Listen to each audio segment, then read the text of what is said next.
আবার আশেপাশে যখন আপনি তাওয়াফ করেন, আমি তাওয়াফ করি আর প্রতিবার কাবার দিকে তাকিয়ে আমার মনে হয়েছে, আল্লাহ এই 7 বার আমি ঘুরছি, 7টা বার আমি তাওয়াফ করছি, এই 7টা বার তাওয়াফ আমার জীবনে যেন শেষ না হয়ে যায়। আমি যেন আপনার পিছনে ঘুরতে পারি, আমি যেন ফ্ল্যাটের পিছনে না ঘুরি, আমি যেন প্লটের পিছনে না ঘুরি, আমি যেন ব্যবসার পিছনে না ঘুরি, আমি যেন গাড়ির পিছনে না ঘুরি, আমি যেন বাড়ির পিছনে না ঘুরি, আমি যেন ব্যবসা, আমি যেন ডেজিগনেশন, স্ট্যাটাস, মর্যাদা, সম্মানের পিছনে না ঘুরি। আল্লাহ, আমি যেন শুধু আপনার পিছনে ঘুরতে পারি।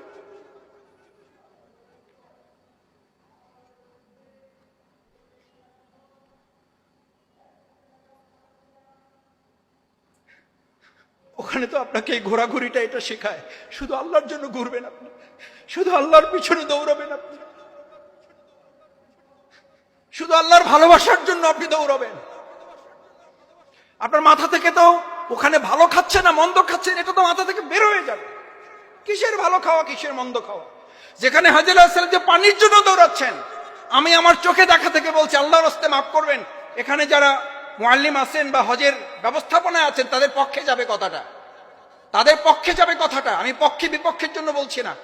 ডাল আসছে, রুটি আসছে, পান নাই, বিছানা পেয়েছেন, পান নাই, এসি রুম আছে, নাই, এক রুমে 4 জন 6 জন হয়ে গেছে, নাই, নাথিং। আমি বিশ্বের অনেক বড় বড় মানুষের সাথে থাকার সুযোগ পেয়েছি, তারা একবারের জন্য হোটেলে যান নাই, একবারের জন্য 15 দিন একসাথে থাকার সুযোগ পেয়েছি, একবারের জন্য হোটেলে যান না, অথচ তার সবচেয়ে ভিআইপি হোটেল বুকিং করা। বলছে, মাসুদ ভাই এরকম বড় বড় হোটেল আমার দেশে আছে, আমি তো হোটেলে থাকার জন্য আসিনি,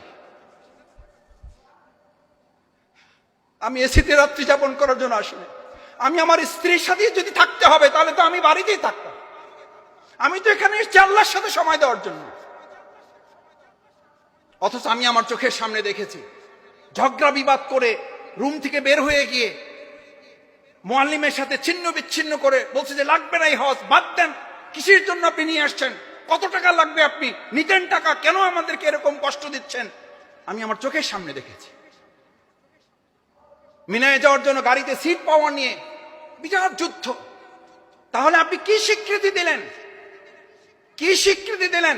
লাব্বাইক আল্লাহুম্মা লাব্বাইক লা শারীকা লাকা লাব্বাইক ইন্নাল হামদা। আপনি কি প্রশংসার স্বীকৃতি দিলেন? নিশ্চয়ই আমি আল্লাহর শুকরিয়া আদায় করি যখন যে অবস্থায় থাকবো, ওইটাই জন্য আমি কি আছি।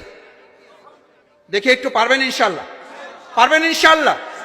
আপনার হজের সবচেয়ে বড় শিক্ষা হবে আল্লাহ তার বান্দা বান্দিকে যখন যে অবস্থায় রাখে, ইন্নাল হামদা, আমার কোনো নাশুকরি নাই, আমার জীবনে কোনো অকৃতজ্ঞতা নাই, অন্যায় মাতা যা অবস্থায় আছে আল্লাহ চাইলে এর চেয়ে আমাকে কি রাখতে পারতেন। এটাই আমার জন্য নিয়ামত, এটাই আমার জন্য নিয়ামত। আমার চেয়ে অনেক খারাপ মানুষ, আমাকে তো হজের জন্য আল্লাহ বাছাই নাও করতে পারতেন, রেজিস্ট্রেশন হয়েছে, যেতে পারে না, হয় না এরকম? তাহলে আপনি ওই কাতারে পড়ে গেলে কি হতো?